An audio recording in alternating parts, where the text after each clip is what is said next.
Cyprus is now regarded as the toughest rally of the year. There are literally thousands of corners, making steering a precious but fragile commodity. There are rocks everywhere you look, and one bad contact can result in power steering problems or a stage-ending broken steering arm. Chris Atkinson has had a few steering issues of his own in the past, so who better to talk us through the mechanics of steering?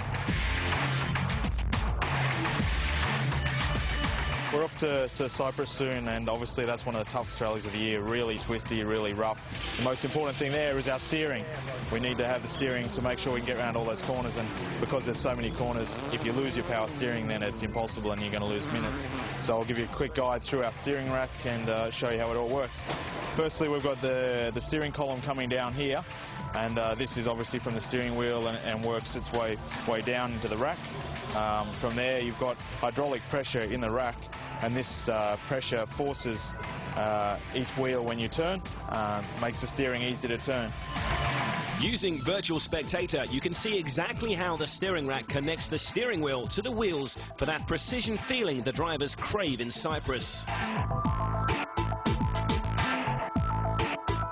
We can also see just how the hydraulic fluid assists the steering. This is done by increasing the fluid pressure on one side, forcing the steering rack either left or right, and reducing the load for the driver.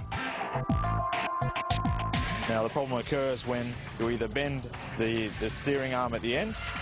Something Chris experienced firsthand in Australia last year. In the middle of the road, the middle of a corner, lost the steering, and I'm driving with the steering wheel at 90 degrees. I can't stay straight.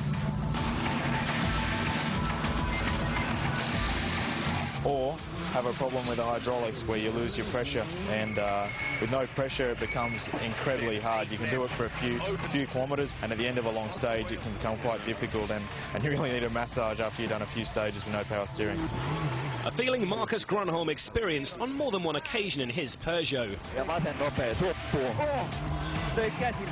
We have no power steering. We have no power steering after 13 kilometers of stage. No power steering.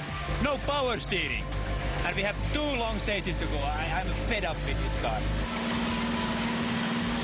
Okay, here we are inside the car. The important bit, the steering wheel here, connects through the steering column down into the rack, which we just showed you. Obviously the steering wheel, like I've shown you before actually, is covered in felt, and that on your gloves you also have a similar material, and that bonds together, gives you extra grip, and that's important, especially when you lose your power steering, because you've got no control over the big bumps and it can get ripped straight out of your hands. You have to watch out for that. Basically that's it. Pretty simple, and hopefully we have no problems come Cyprus, and then we can have a really good rally.